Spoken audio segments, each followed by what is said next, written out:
princess are prepared for wizardly combat. I want to show you a trick Mother showed me when you weren't around.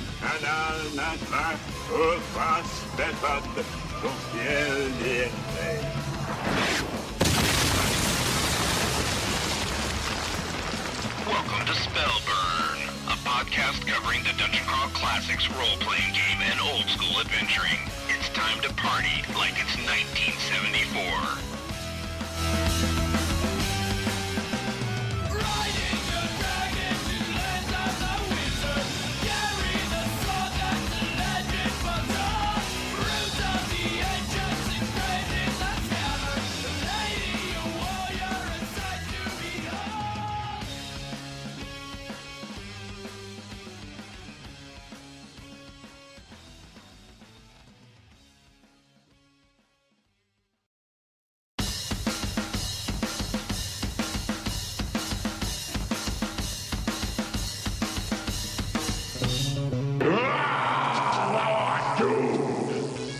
Princess are prepared for wizardly combat. I want to show you a trick Mother showed me when you weren't around.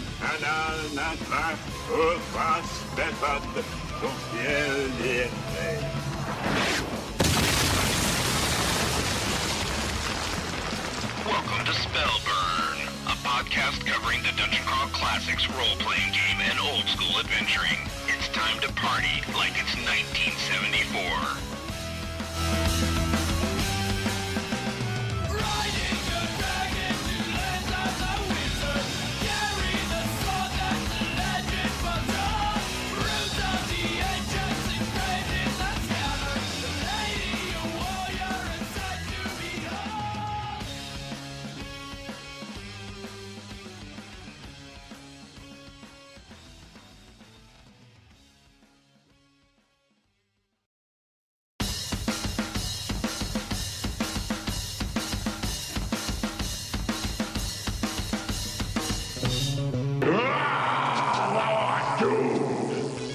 Princess are prepared for wizardly combat. I want to show you a trick Mother showed me when you weren't around.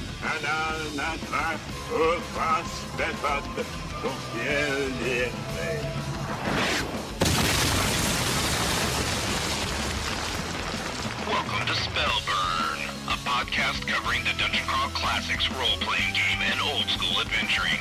It's time to party like it's 1974.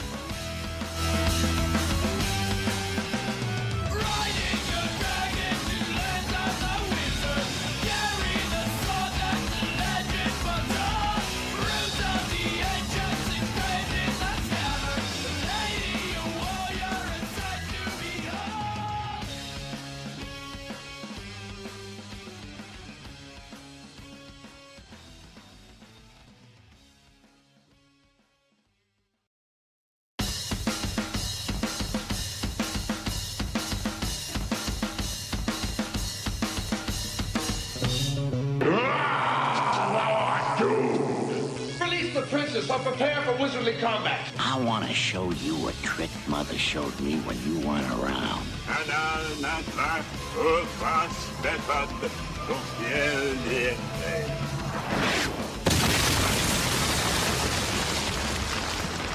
Welcome to Spellburn, a podcast covering the Dungeon Crawl Classics role-playing game and old-school adventuring. It's time to party like it's 1974.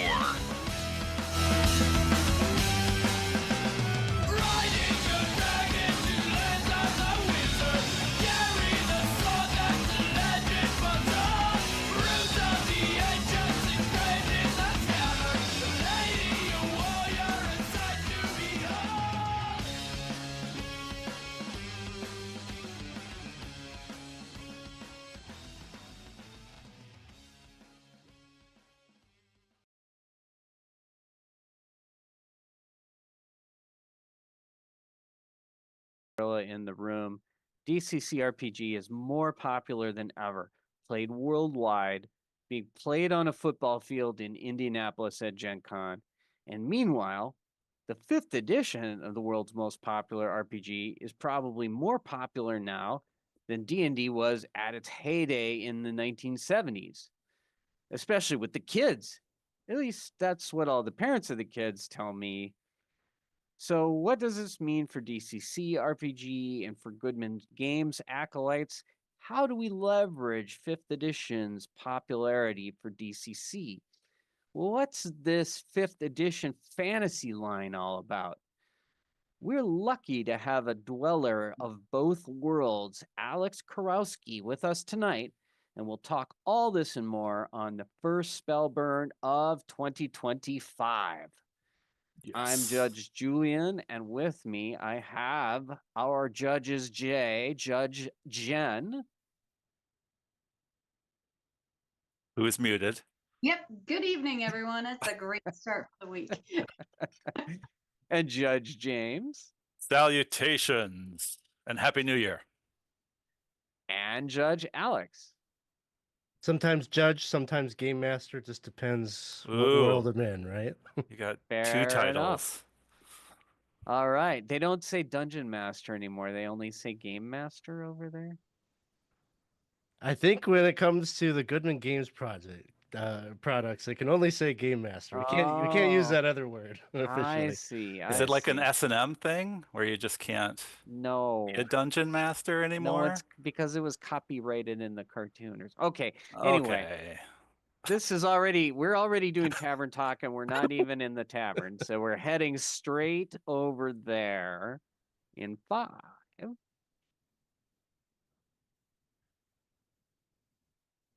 All right, here we are in the tavern. We're going to talk about, what we've been up to for the last 30 days and what is the cool new hotness coming up. Judge Jen, what do you got for us? I mean, it's been like 4 years since we got together last, right? That's really the perspective. Like Alex, I think I saw you at GenCon. I was Maybe there. Yep. Yeah. That was like a decade ago. This is how my brain has been working lately. A lot of working up to the newer stuff and also chewing through some backlog of editing projects and just general work stuff. Cardboard couture and all that. Actually, I would put a plug in now if people want to run games at GenCon. It's kind of topical with Alex here.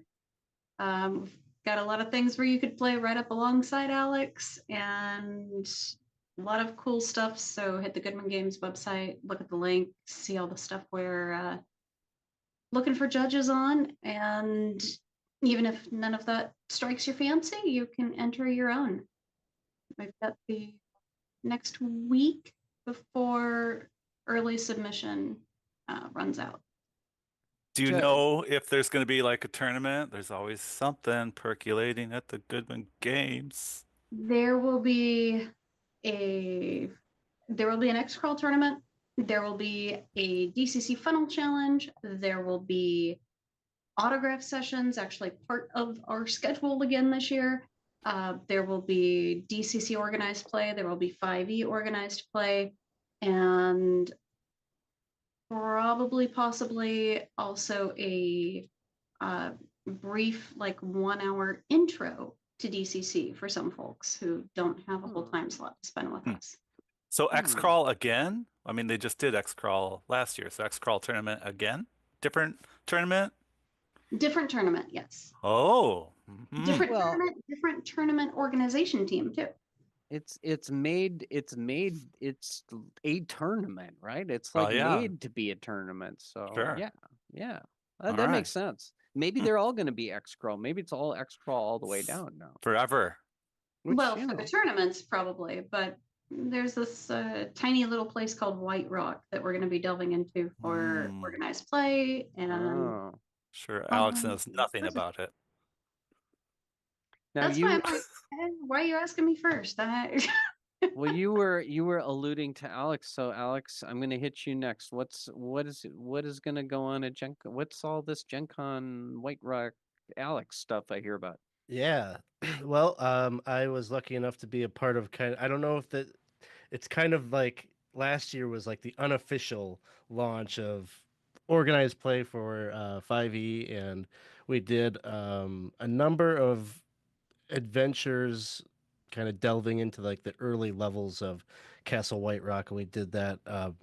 I don't know if I mentioned, I was able to bring some of my 20 Sides of Restored gaming crew along with me, and we kind of served as some of the guinea pigs, I guess, as the GMs for that. So we were running games at GaryCon, GenCon, and GameholeCon last year.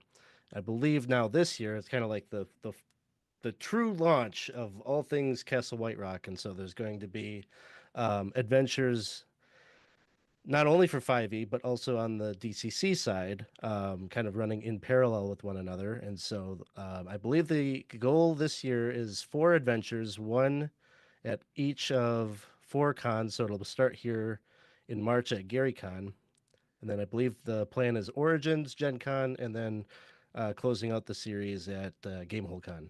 So So there will, at each of those, there would be an organized play for both 5e and DCC for Castle White Rock.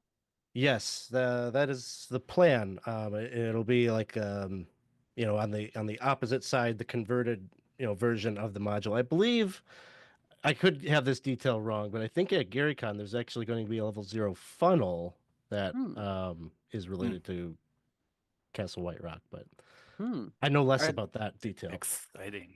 I don't know about Interesting. GaryCon. I know that's on the docket for Gen Con. Gotcha. So Okay. judges out there, hit me up. All right. Well, cool. So that was my segue. So Judge Alex, what else you got to talk about? I probably have other Castle White Rock things I can talk about. I've been because I'm on the 5e team that is converting all of the material from 3rd edition into 5th. So I've been doing some of that conversion. I guess in the past month, I was commissioned to write a free RPG day module that will be coming out in June that is Castle White Rock themed.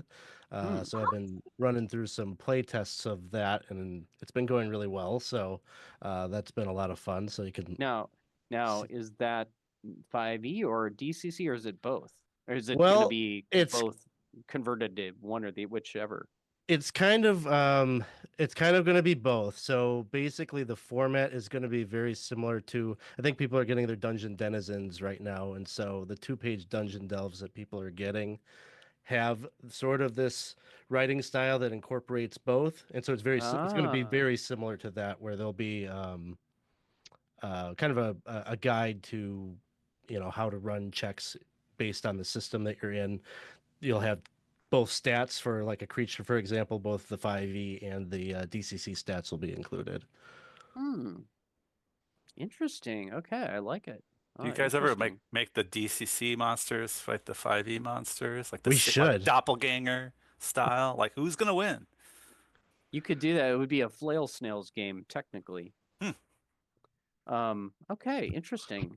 I dig it. That is that's pretty cool. I did not know that.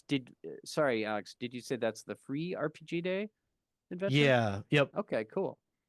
So the DCC RPG day adventure is also out there somewhere, which I know nothing about, which may also be Castle White Rock for all I know. Unless somebody has Scuttlebutt. Jen probably knows, but she won't tell us. DCC day, I can't tell you. You I know. can't tell me, or you won't tell No, us. I actually don't have that information at my fingertips. I can tell you some more about like what's going on for Dungeon Con, but no, I can't. Oh, I actually man. know that. So When will you be able to tell us something about Dungeon Con? It's like, when will it be unsealed? Once it's Jeez. corporate is visiting next week, so I should have more information next month. Corporate. Sounds so weird. Yes. Corporate's flying in to Fort Wayne. The shadow has stretched over the land, and the Dark Master approaches Indiana. Is it wrong that I hope it like snows again before that? Just yeah. Oh yeah, let's get some more snow. Yes. Well, Judge James, since you piped up, I'm turning to you. What you Turning got to going me. on? Yes. Well, it's been a couple months for me. First, I want to thank Joey Real, Judge Joey, for stepping into the shoes here on Spellburn and hosting Christopher Rick. And I got to listen to that. And Christopher Rick, that was a great episode. Thanks for coming on. Um, let's see. I was away traveling on for work, and I visited Gong Farmers local in Chicago, and I got to hang out with Tim Satley and Greg and who else? There was somebody else there too. Didn't get to see Eric Young. He was sick, but I got to see the Chicago crowd and sit down at the table. That was a lot of fun. And then last night, though, I must have been something I ate, but I had this idea about March Madness. March Madness is that time of the year where all the professional sports teams get together and they play each other, like hockey and basketball and football and baseball. They all play each other, right? And they sport it out. But I was thinking we should do one for DCC. And what I was thinking is like we could have a bunch of third-party published materials, and they could all square off in the March Madness, and we can see which third-party product is the king of them all, or something like that. And so I think if you guys will let me, our March show will be a March Madness third-party DCC show, and we'll announce like the winner of the brackets. But all month long, February leading up to it, we'll be developing the brackets, putting them together, putting them out there. For the month of March, we'll have polls, and we'll see which one is victorious at the end. So third-party publishers, there will be a March test of your bot building capabilities here. Is what I'm hearing. Exactly. There will be a yes. Yeah, it's Okay. a part technology test, part like writing. Right. You gotta really have both going on. I'm not saying I'm a shoe-in, but Yeah. I might have both sides of that Okay. fence Well, I covered. don't, and yeah, you're recused from this, aren't you? As What? I'm just saying. That feels wrong. Okay, well, I'm sure I'd be voted out anyway. There's going to be a 3-page small print terms and agreements thing. Jonathan Perkle's helping me write it up, so we'll talk about that later. Already. It's Yeah. like it was last night and you've already got Jonathan Perkle on it. That's amazing. He's on it. Yep. Yeah, Yep. so keep your web eyes tuned, and there'll be stuff on Facebook and probably Blue Sky, and go to some Google Forms, submit some stuff. I think there'll be like 4 categories, just like the East, West, North, South. There'll be like DCC supplements, DCC adventures, MCC and sci-fi, and then maybe like everything else, or maybe just zines. Maybe you guys can write us some letters at spellburnband@gmail.com and tell us what the bracket category should be. That way we can use our email address, keep that zombie, active. Keep him happy. That's right. Keep them off our brains. Huh. So, yeah, very good. What else? Anything else, James?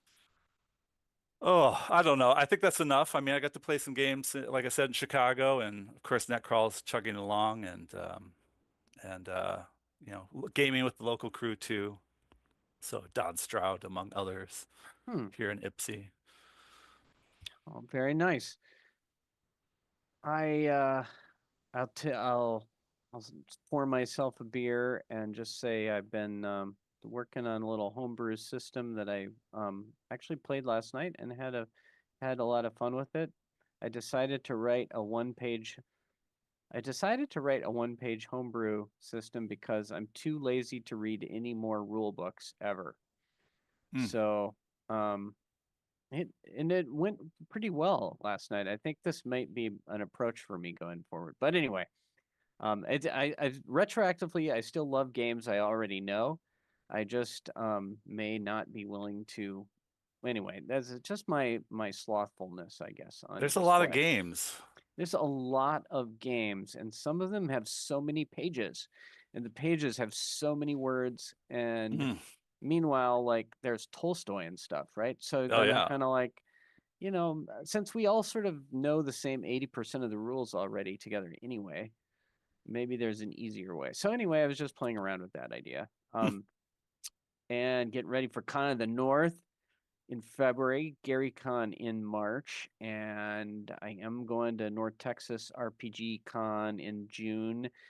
And I'm trying to think of some very bizarre adventures to run over there, but I'm not going to talk about it much because I haven't decided. So anyway, that's what I have been doing. Let's do our quick crowd burn summary here, and then we're gonna jump right into Alex's. We're gonna jump right into our main subject, as Harrison Hunt would say, and talk to Alex about 20 sides and 5e and everything. So hold on for some crowd burn.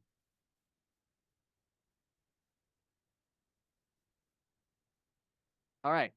Who wants to talk about this Terror of the Underdeep thing? Yeah, Alex or Jen, do you guys want to tag team this thing? I've got a blurb here. What do you want to say? I'm in love with the box design. The clamshell?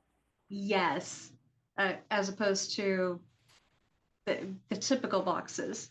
I think this is kind of a cross between a throwback to olden days and actually more modern, more easily accessible, etc. So what are you talking about? I don't even understand. it's meant to be a box set. Yeah, I get that. All based on the giants and Yeah. beloved series of giants. What's a clamshell? It's a box and then the top opens like that. Oh, I see. Yeah. I didn't. Right. Okay. Kind of like I didn't. a book, but not a book. Yeah, exactly. Is it made out of plastic or is it made out of cardboard?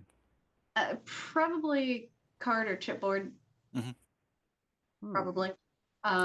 What levels is this thing for? If I'm reading correctly, 8 to 16. Yeah. Is there a DCC version available? No. Oh. Nor will there be. Ever. Why? Since we're talking about 5e and we're doing so much stuff with both, why would there not be? Yeah. Honestly, it was a production design. It was designed this way intentionally. We've had a lot of stuff for DCC only, like the Purple Planet Horde and everything. And that gave the 5e team time to work on this. So they're allowed to have their moment too. Oh, that makes sense. Yes, sure. And I suppose it might just be converted at a later date or something, right? Because it will be. Or never.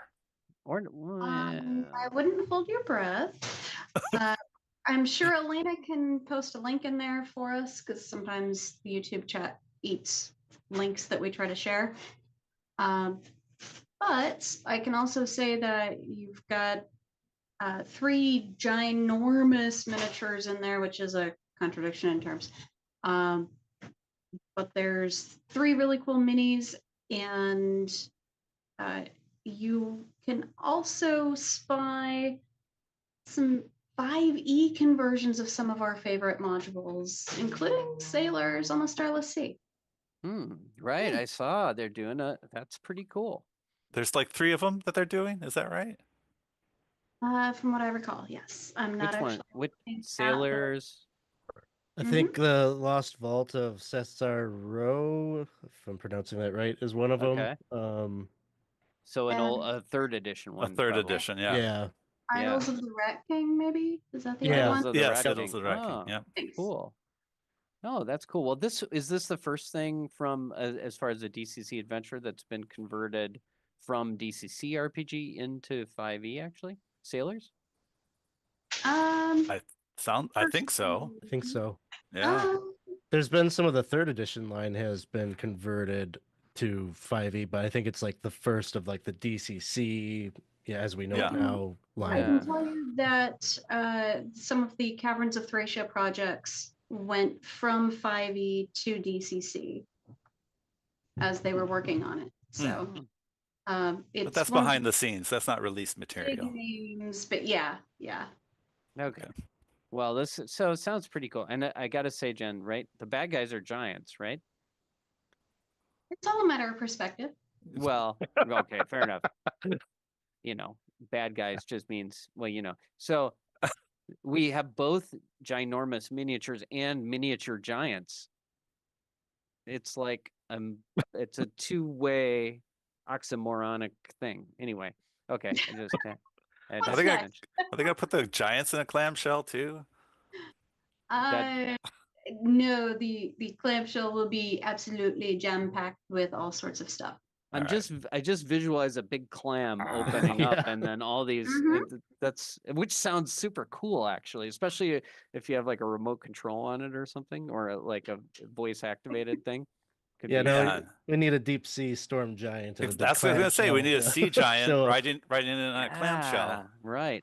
I hope all the dev guys are listening. Mike and Chris are watching us right now because we got so many ideas for them. This is just free. We're just Right. giving them away. Right. Okay. We better move on. We got Conquest to Chaos, which I believe is live now from Stefan Surratt. Yes. Which, speaking of craziness, it is 6 adventures. That's right. Levels funnel 0 through 5 through 5th. So 0, 1, 2, 3, 4, 5. And it's compatible, of course, DCC RPG, supported by gorgeous art from Peter Mullen and Hodag. So that anytime you're seeing some beautiful Mullen art, that's beautiful. And Hodag is no slouch. And this campaign pits the PCs against giants and demons and chaos. So I guess we have giants there too. So maybe it's our own little Terror of the Underdeep over in our little corner. Third party showing up. Yeah. Somebody was paying attention. Yeah. So go check that out. Obviously, all this stuff we're gonna have links. I'm gonna move quickly because we got a bunch of stuff. We got Ed Stanik's X-Crawl Olympics, which he sent me this blurb, and it sounds positively huge. It's X-Crawl Olympics. It has descriptions of 28 nations, each with their own qualifying event, designed to test which teams can represent them in the Olympics. And then each nation has an encounter it's submitted for the Olympic Games, which comes out to 56 unique encounters, each of which has 3 different variations for different character levels you might run.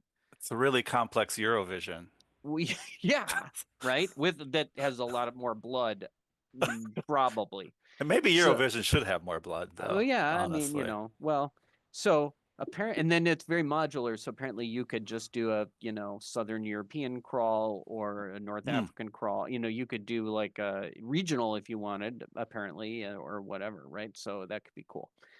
Anyway, this ran up through January 25th, but he told me they were going to do late pledges until February 2nd. So, if you're an X-Crawl person, you should go out and do that. Eric Bloat, we've got Vigilante City for 5th edition, which is a street level superhero tabletop RPG. This is the 5e version of that. We've got, and then that I believe is going now. Is there any stuff going now also we want to call out right this second? I think that's it. I'm not 100%, but I think that's it for current projects. Okay. Yeah, I think a lot of people are waiting for Zine Quest. Oh, speaking of, there's a big Zine Quest going on. First our non-ziners. I don't know that these are Zine Quests. So, Wayward Studios has something coming up for Weird Frontiers, 2nd level. For Weird Frontiers, Dark Dwelling on the Prairie. And then also Stephen Mitch has Dawn of the Dog Wizard, which is a demonic adventure module that has corruption, traps, and puzzles. I hope there's lots of exploding heads too, because that's what I like best. But corruption is actually one of my favorites. So very good. And then ZQuest, we do have a nice long for a little bit of a list here. So It's near thin this nearest. month, this year, I think. Well, I don't know if this is the full list or not, but All right. near and dear my heart is Yamil Camacho's When the Sky Comes Looking for You, Weird Frontiers. And this one has airships on it.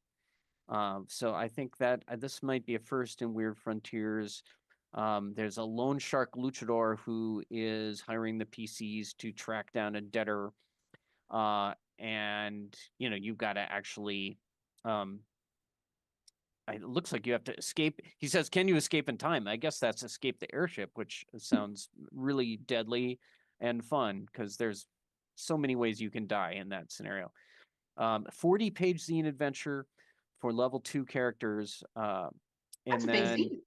yeah, it's a hefty zine. And in the Weird Frontiers tradition, right? The rulebook's going to be 900 pages. Our zines are, also going to be 40 pages, by the way. And he's got Brad McDevitt on there, Christopher Torres, Yuri Kurowski, and that's going to kickstart on the Feb 7th as part of Zine Quest. I think these are all Feb 7th. We've got Disposable Future with Josh Burnett, our former guest on Spellburn. That looks very fun. Looks like some Gamma Worldy stuff going on there. Cyberpunk. It's a cyberpunk. Into the odd cyberpunk. Oh, okay. Yep. We've got Beowulf versus Grendel, which is Million Colored Sun. I know that Josh also worked on that thing last year. Leighton Connor, though, leading the charge on.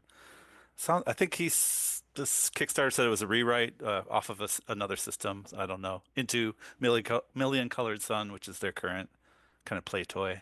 Yeah. And then Yardbirds for Weird Heroes of Public Access. Tony Weiss has got what looks to be is that an adventure for Weird Heroes? Well, I think so. I love it. It's just a bird with a big thing that says Yardbird. A zine. Okay. I love it. Check it out. Looks good. Yeah, I mean, you can't go wrong. Tony Weiss is kind of new on the scene, I guess, a little bit. Maybe the past handful of months. Yeah, so well, let's see it. Yeah. And then past Zine Quest on the Outer Horizon, Wayward Studios is gonna have they're doing a bunch of Knoll stuff, Knoll themed adventures. They're going to be doing a 0-level funnel for that introduces their half Knoll class. The title is Half Knoll Retreat, Knoll Surrender, Knoll Retreat, Knoll Surrender. Okay, you get it? Knoll Retreat, Knoll Surrender. But it's half Knoll Retreat, Knoll Surrender. So the players take on the role of the half Knolls, who are outcasts from the human and Knoll communities, and it looks like they have some giants to mess with. And yeah, so that's coming sometime in March. Look for that. Any other stuff that we need to talk about as far as Kickstarter stuff? Anything in the chat here we got to hit? No. Elena's been helping us out by posting those links awesome. as we talk about them. Thank you, Elena. She's so on the ball. as I realized, since we switched from Twitch to YouTube, she's no longer the Twitch mistress. She is our YouTube goddess. So thank you so much. It's an upgrade. Yeah, I think that it's a promotion, basically. Yeah. And I also gave her a raise, but the paperwork is pending. All right. Are we ready to read some emails? Let us open the email bags. James, you want to read this? Do you want to read this first one? Should we count down for the bumper?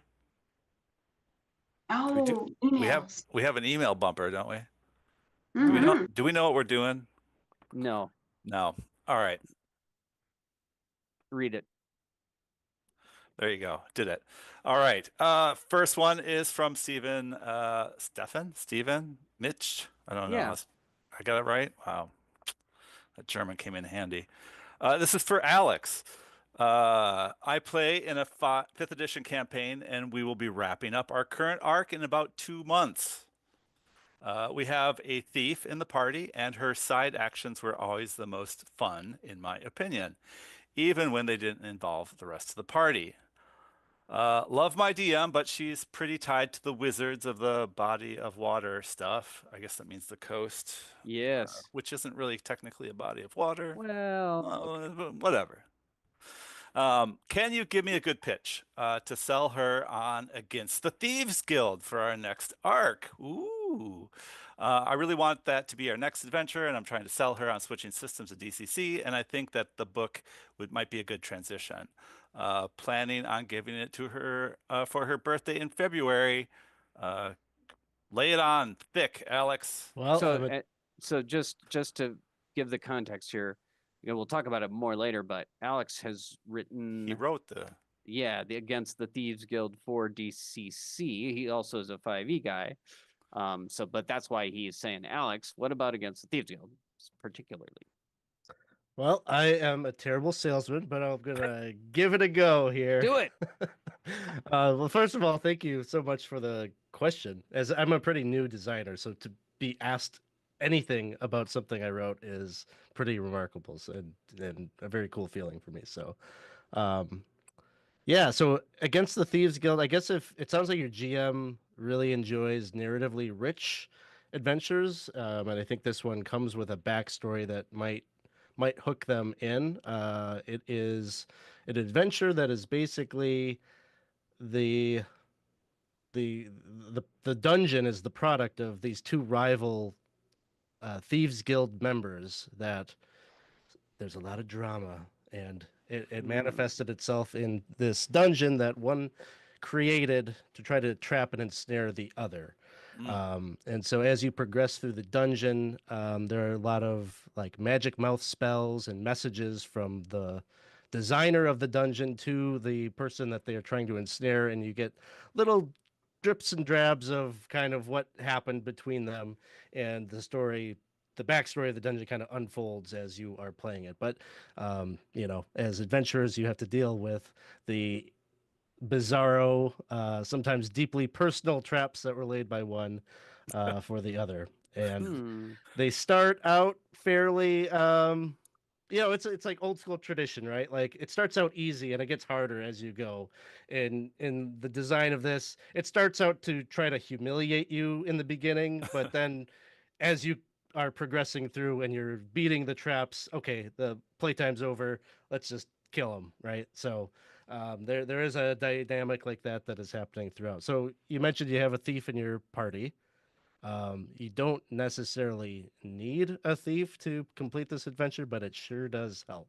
And so that player will feel like a superstar probably throughout, because there are combat encounters where there is something happening in the background and somebody should be playing interference with that to, try to improve your chances of success and survivability and such. So, it's very setting agnostic. It could be dropped into the campaign that you're currently playing, no problem.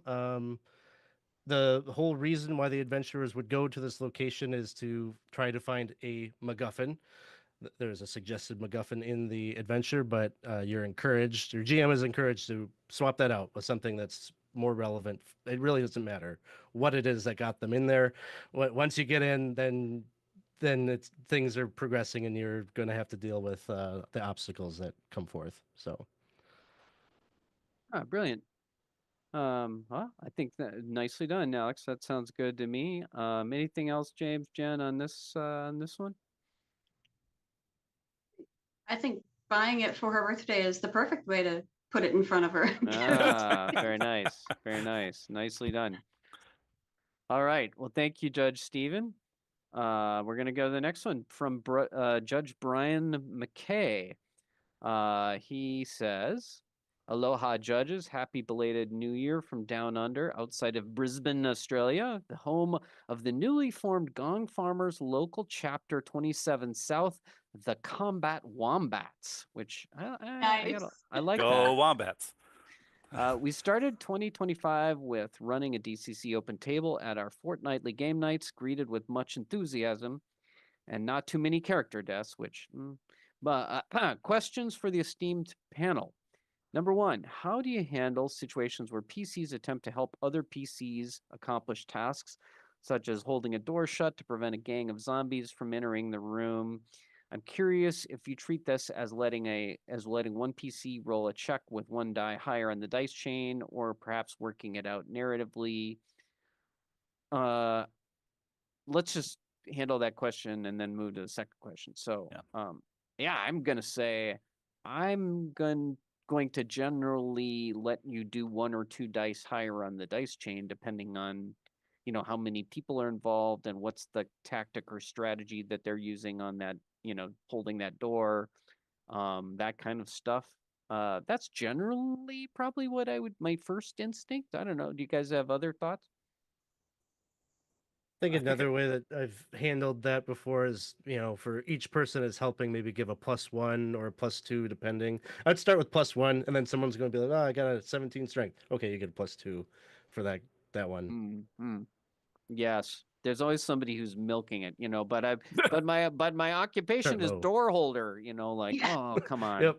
My last name is Hodor. Yeah. Yeah. Okay.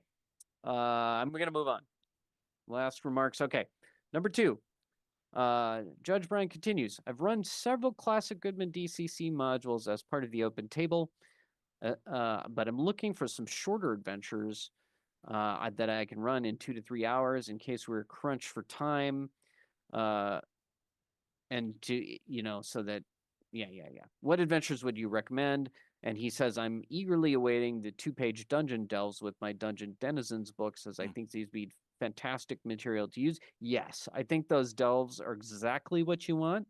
The only thing you'd have to worry about is they might finish a little early, and then you could just run 2, and especially if you kind of look through them and you pick the right 2, you might be able to do 2 in 3 hours.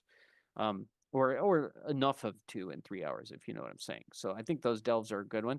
I also saw as I was looking about trying to answer this question, I saw the Sunday matinee crawls. Does anybody have any experience with those?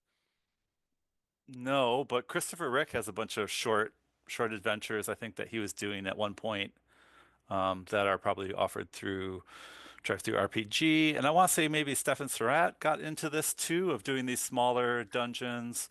Luau's got some too, but I think they're kind of skewed towards MCC, these one-page, fold-out things. Yeah, So isn't there a takeaway from the 1-page dungeon challenge?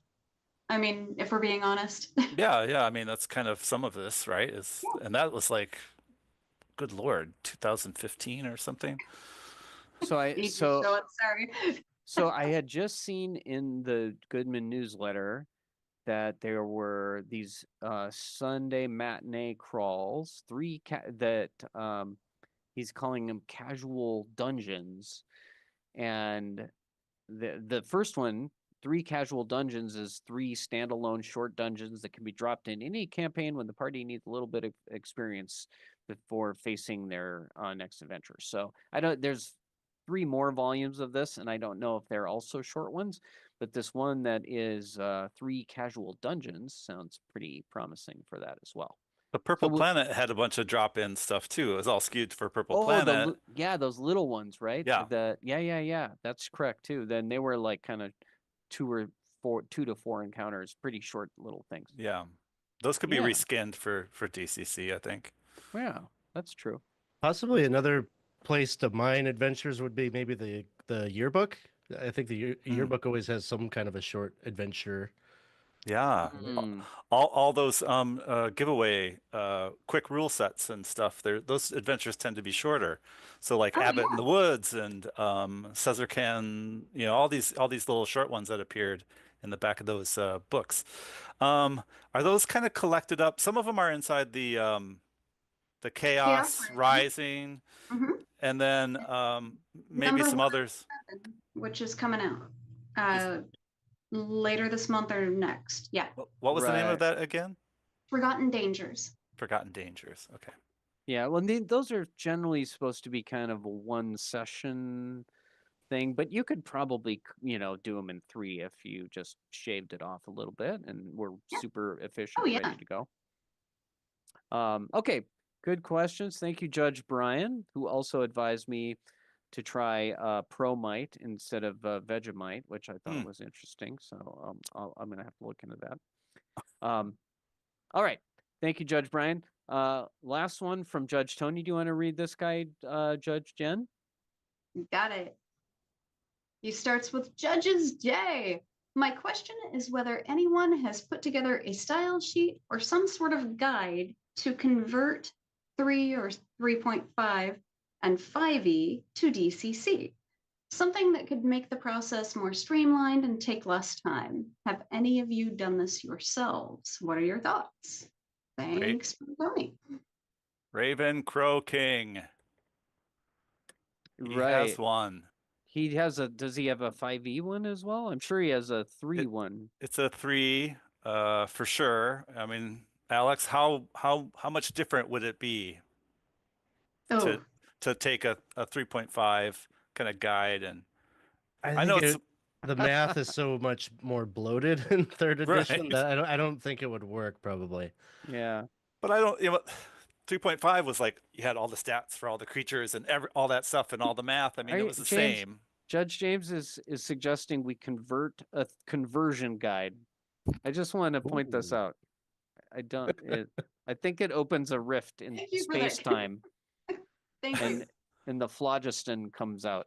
Anyway. That was my goal all along. Yes. I would agree that that Raven Crow King, Judge Daniel Joseph Bishop, would probably have something along those lines. Either if formally published on his blog as some kind of PDF or informally maybe out there on his Patreon. I think it's on his blog.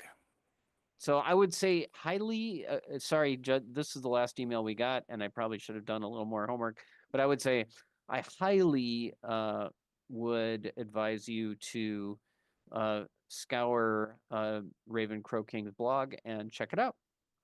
And his Patreon does a lot of conversion too, mainly skewed towards like 1st edition to DCC, but because we're old. Because we're old. Yeah, we're old. Okay. I mean, look at me. I'm not old. Yeah.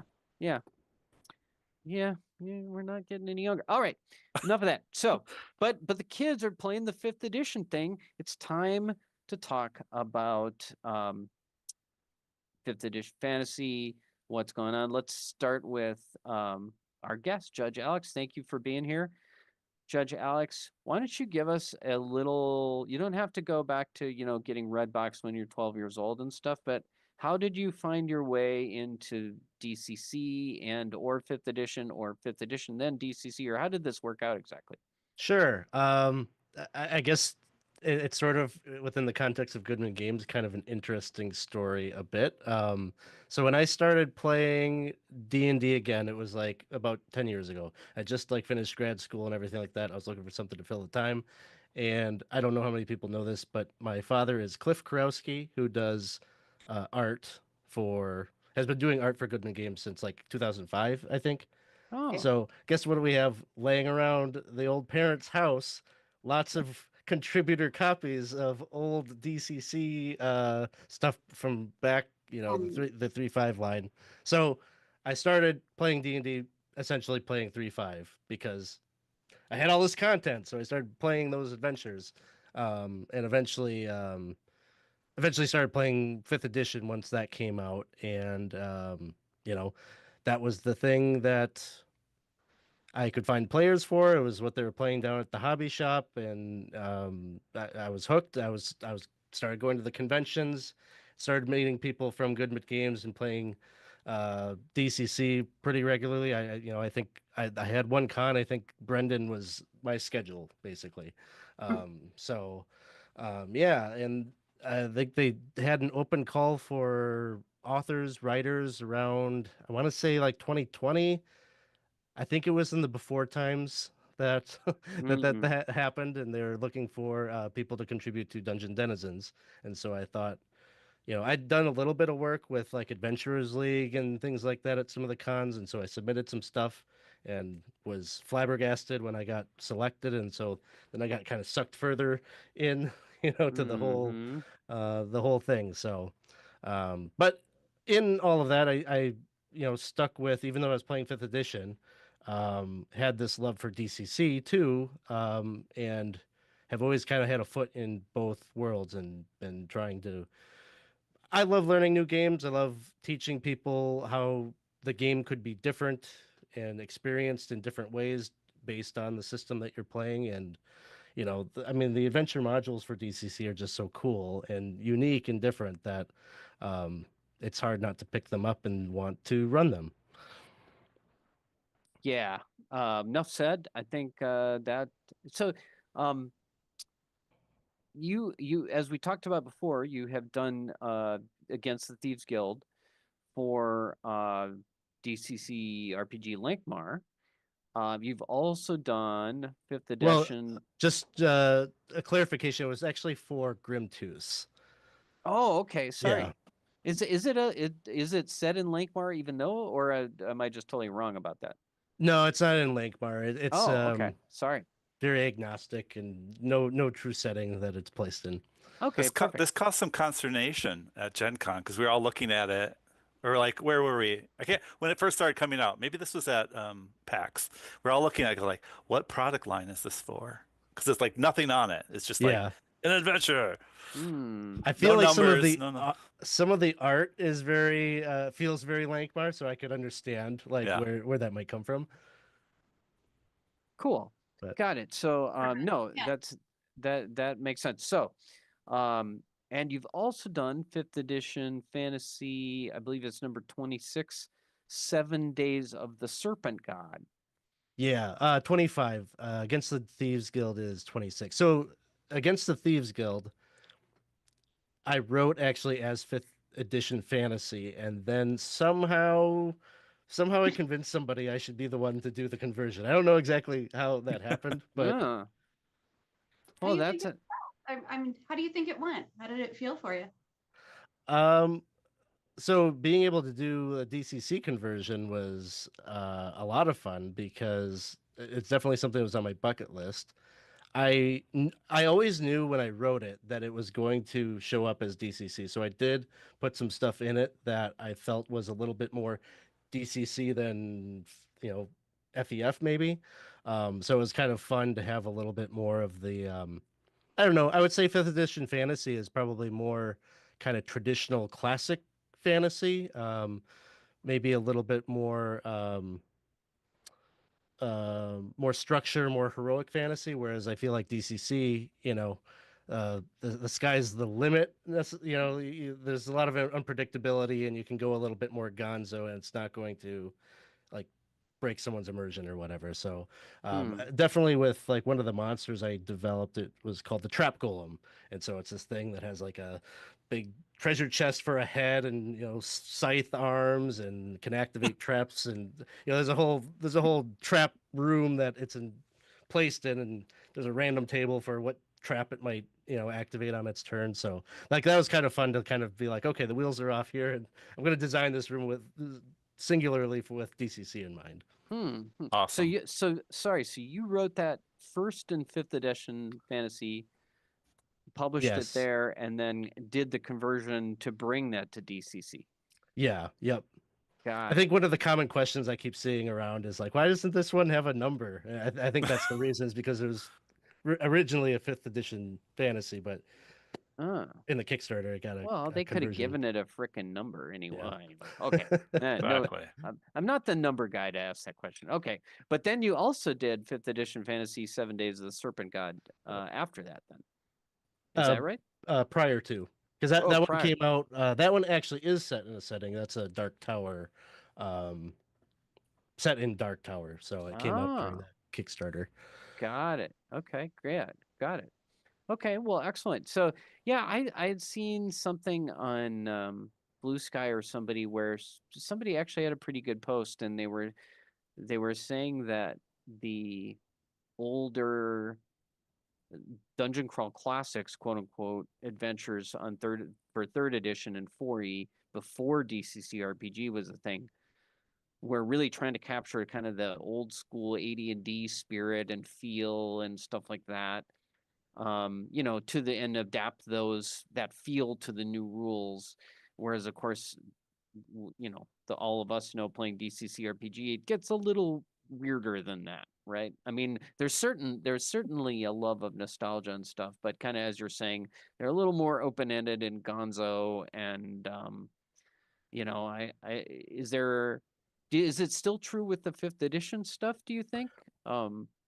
Yeah, I think that's accurate. I think that the 5th edition, actually, I brought up in preparation, like I was going to do a dissertation. I got all of my 5th edition fantasy things out and all of my DCC, and I've been looking between the two to kind of compare and contrast. And I think the 5th edition fantasy, I think it's aiming to, yeah, feel a little bit more like a TSR module. You're going to have a lot of the classic tropes. It's normally going to focus on a dungeon. You're going to have traps and wandering monster tables and all of those elements, but it's going to have kind of the structure to make the GM's life, um, really easy in terms of like how to treat the dungeon as a procedure that you're going to work the party through and all those kinds of things. Whereas, I think DCC, looking at various DCC modules, they all have their kind of their own format, right? Like they have the format that fits that story or that adventure or that tone or theme. Like I picked up Intrigue at the Court of Chaos. There's not another adventure that reflects that structure that is in that module. It's written with its own internal logic, right? It's there's a lot of DIY, right, to Yeah. kind of string stuff together. Maybe for a campaign. And I think everybody asks that too in DCC is like, what's the adventure path? People that come in and they're like, how can I do an adventure across 5 modules? And it makes sense because they are kind of wildly different. I think the product lines kind of reflect the rule set that they go along with in many ways, right? Right. Yeah, like I mean, like the Ravenloft, right? The DC, 5th edition is this huge book, right? With like gets you procedurally all the way through. You can skip around, right? But you've kind of got this guide, right, to getting through to the end. Yeah, I did a little research, and tried to look through the some of the 5th edition fantasy that I had access to, which wasn't that much, but I did find a one of Michael's 5th edition adventures, Michael Curtis's. I didn't even know that he had written somebody. I was like 2 or 3 out there, and it's really pretty fun. But I would say that it's definitely a little more of a I would say it was definitely a little more of a kind of straightforward dungeon crawl. I mean, it still was a lot of fun, still had DCC flourishes here and there, and a lot of kind of little original traps and puzzles and layout and all that stuff. But, definitely maybe something that a more traditional old school gamer would pick up and kind of would run. It was kind of in a mountain cave system type adventure. I think it's even reflected in the art when you look at Mm. the different modules, right? Like it seems like I don't know. I think I saw Matt was in the chat, so he could probably tell you if that's intentional or not. But it seems like in 5th edition fantasy, you might find more maybe detailed illustrations versus in DCC you have some of the Kovacs and the illustrations that have more of a kind of dreamy or kind of surreal kind of feel to them. Yeah. No, I hear that. Yeah, very interesting. So, what we hear all the time is, how many times have we got this question about how do I get people to play, who are, coming in and maybe they're newbies with 5th edition, or maybe they've been playing 5th edition for a while. How do we bring these guys into DCC RPG? What do you think, Alex? Is it do you do that and bring people into that, or Yeah, absolutely. I think the best way to do it is just to run a game, right? Like you're the person that's running the game. You could have a lot of control over what you're playing on Friday night. So that's my biggest suggestion is just get them rolling dice. But how do you convince them? How do you lead them to the water, so to speak? I think, well, but probably number one, to your point earlier, Julian, maybe don't show them the DCC rule book before you've gotten them to fall in love with it. It's a monster. People are sometimes a little resistant to reading a big Yes. book. Don't give them homework right away. So I think funnels work. I think it's sell your players on, hey, we're going to try something different. I'm not trying to, you know, jettison our campaign that we've been running for 2 years, but let's just try something different. It's not a replacement. It's just something new that we're going to try out. Palette And cleanser. yeah, palate cleanser. Don't let them know what your scheme is, right from the get go that you're trying to convert them to playing DCC all the time. But the funnel, like, there's nothing like it in 5e. So I think and there's no better like rules light way to get someone to try. They don't need to read anything. You're gonna provide Right. their level zeros, set them up with the expectation all these guys are going to die. We might have one left at the end, all that kind of stuff. But, the published funnels are just a lot of fun. And I think they embody kind of the spirit that you see in some of the other products that you might introduce them to in the future. So, How, how do you, so just kind of to kind of dovetail into the funnel and zero level play, like 5e doesn't really do that, right? You start at first level. I know those first 3 levels are quick, right? They're kind of made to kind of feel like episodic and building you up to this kind of to that third level character. Um, but they really don't have like 0 level rules, to kind of like how do you bring them? I mean, I guess you're saying we're changing the whole system, right? Which I guess is one way to do it. But like, have you ever tried to do it inside of 5th edition? like a 5e funnel. We did do something like that. Well, I didn't run it, but one of the other 20-siders did something like it. And yeah, it was I think maybe we took away death saves or something, and you only had like a D4, like it was 5e mechanics, but took a lot of, yeah, you're gonna roll a D4 for your hit points. If you hit 0, your character's dead. There's no death saves, Huh. things like that. Um, I don't know if it works as well because it feels like you're kind of fighting. Like 5e is built to kind of create survivable characters that are going to progress and persist. So you're kind of fighting against some of the assumptions, I guess. But Yeah, the you design. can do it. Yeah. One of the hardest things I've had in trying to convert players from 5e or even 3.5 is, well, let me write up my character background. Mm. And I'm like, no, it's okay. First off, you're not going to have them that long. Secondly, if you do, what's in front of you is going to be the background. Yeah. The next 3 hours are going to form your character. Do you have a lot of pushback like that on your side, Alex? Yeah, I think so.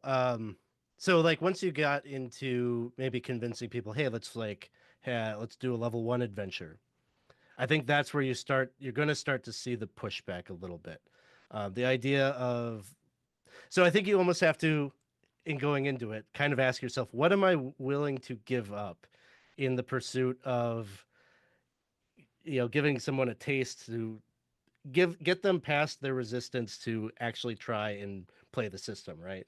So, for example, maybe consider alternative like ability score generation, because like 3d6 down the line is like that's, people want a little bit of choice sometimes with character creation. I always find there's a lot of resistance to that. I think being able to bring to the table even like maybe some more classes that are represented in the core book. So, the crawl zines are perfect. You can be able to throw a paladin in front of them, or be able to throw a ranger, or some of the classes that they're familiar with from the system that they're coming from, right? Yeah. No, there are so many options, and I always think to myself, like, when somebody is like, I looked at the book and it's so crazy, I want to hold up the reference book and be Yeah. like, actually, this is really everything else is just spells, right? So like this is actually what you would really need to know. I mean, it's pretty much all here. So Those that's quick how start rules are like the genius of it, right? Because they're like this big, and there's like this is really all you need to get going, right? Like at a table. And even when you go beyond, because it's like for first and second level, I think is it's kind of its design. But even when you can go beyond, you can still keep that on the table as a reference, right? When you're beyond second level. And then I think that's important for 5e, a lot of 5e players, because 5e gives you a lot of actions. Like you can take this specific action, your class gives you this option. And so the way that some people then end up playing is they only stick with an, even though the system isn't saying that you only have to stick to those things.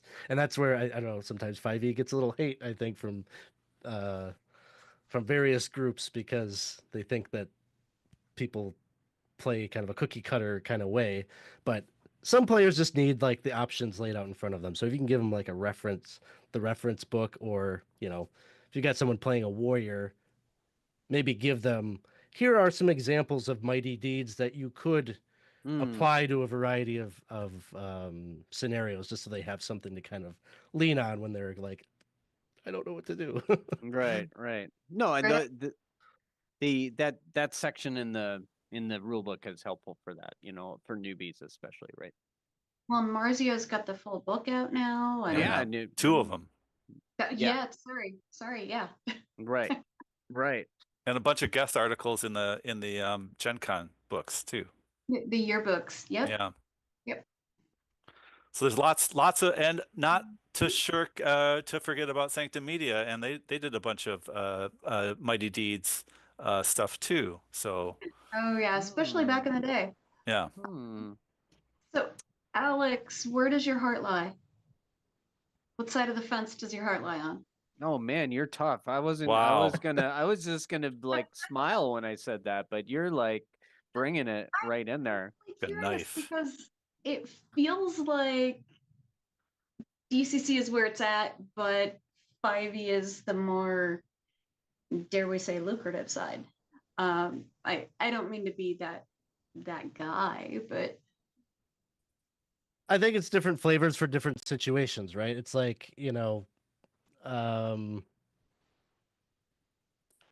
very want to have the same.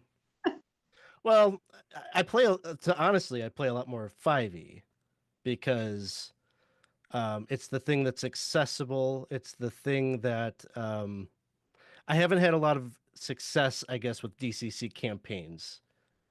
You'll play a session, or I had a little bit of success with a DCC Lankmar that lasted maybe 6 sessions or so.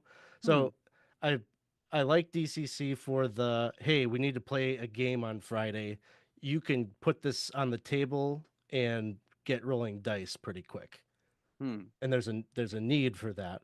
5e, you're gonna have to spend a lot of time, building a character. Maybe not so much when you have things like D&D Beyond that you can whip through character creation a little bit faster now, but still, people tend to put a lot more thought into how am I going to build this character, and so there's a time investment that you're not going to put into your pickup game, right? Yeah.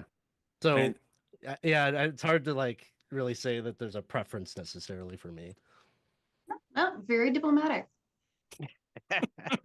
Even though she just totally set you up for just throwing you to the wolves there, but No, I was genuinely curious because I know he's been writing on the 5e side, and to hear him so excited about DCC just in tonight's conversation really got my wheels spinning. Well, I mean, I don't know, like to that point, like look at all the stuff that's out there, getting crowdfunded, where it's like I'm converting from this what I originally wrote it into 5e, or following like the latest trend, right? Like Shadow Dark, lots of Shadow Dark now, lots of Morkborg, that'll all fade in time, right? As people kind of, that corpus of work is out there, right? And then there'll be the next system after that. So people are following like the hotness in the OSR, whatever that happens to be, mothership or what, it's all cyclical. They'll have it's forest growth, and then it'll be full, and then people move on to the next open field and do conversion again. So I don't know, but 5e is one of those places where you can always convert to. Yeah, and it's been around for quite a while now at this point. Well, who Surprisingly. knows? Yeah, There's lots of rumors, isn't there? yeah. There's lots of rumors, I guess.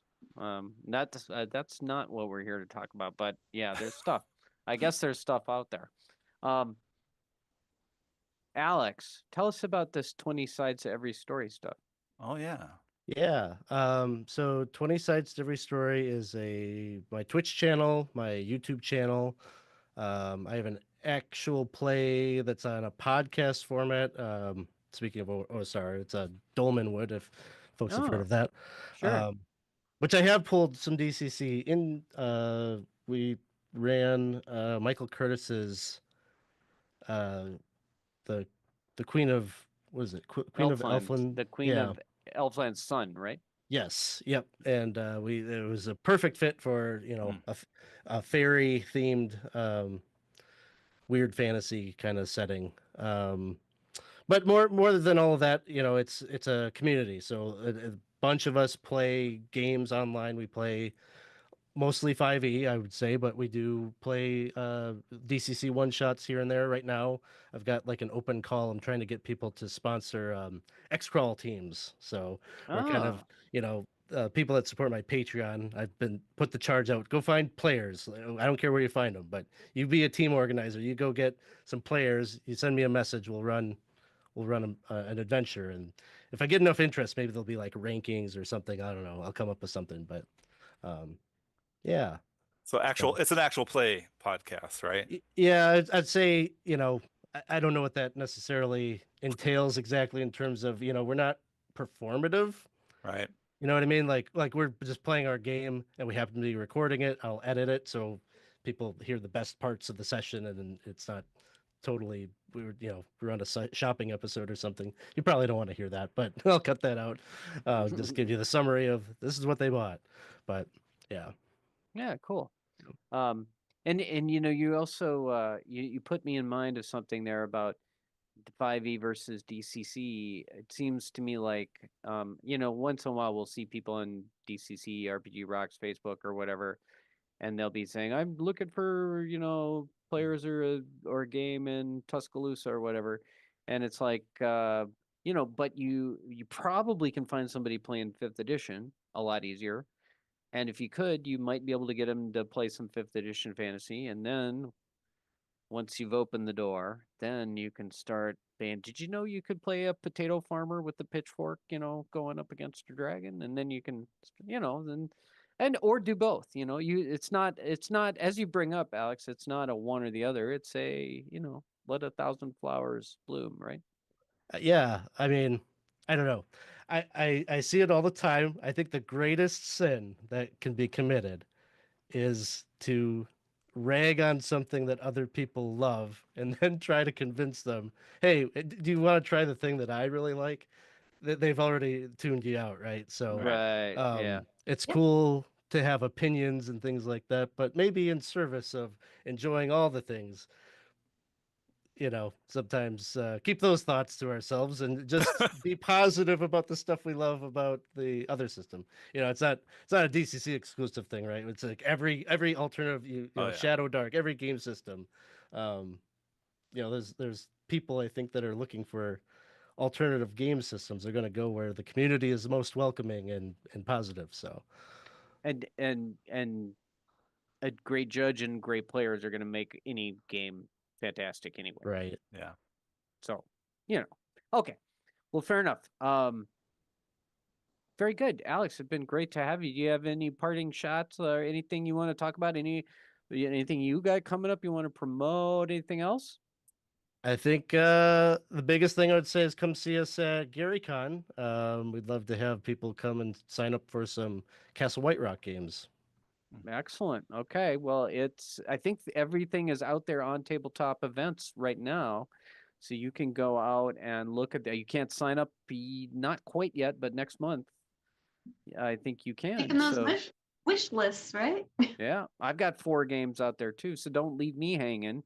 Don't leave me out in the cold. I'm just running straight ahead DCC. So poor old me, I'm sitting over there in the Gonzo phlogiston, watching the okay, anyway. The stands will be there. Don't worry, Julian. Your tables will be full. That's true. That's true. Jim Scatch will break my adventure no matter what I do. So whether I advertise it or not, he'll just be there to do it. So well, thanks, Alex. We will look forward to seeing you at GaryCon. And Judge Jen, Judge James, you guys have any parting shots for us here? So many. Party on, Wayne.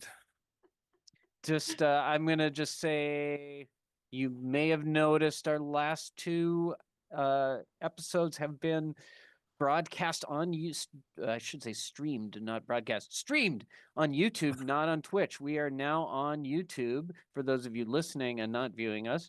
So come check us out on YouTube / @Goodman Games. And regarding all our hosting stuff, I haven't had any emails on broken episode links in quite a while. So that seems to be a really good sign. Thanks again to our patron AI, Judge Jim, and everybody who let me know the broken ones so I was able to fix them. That was very helpful. And but send us some emails, darn it, at spellburnband@gmail.com. Let us know your questions. Let us know your feedback. Beg for the email zombie, et cetera, et cetera. Tell us about March Madness. Yeah, March Madness. Yeah. Give Pay us your attention. thoughts. Give us your thoughts and plans on March Madness. I think that's pretty much it, guys. Thanks so much for being with us. And game on.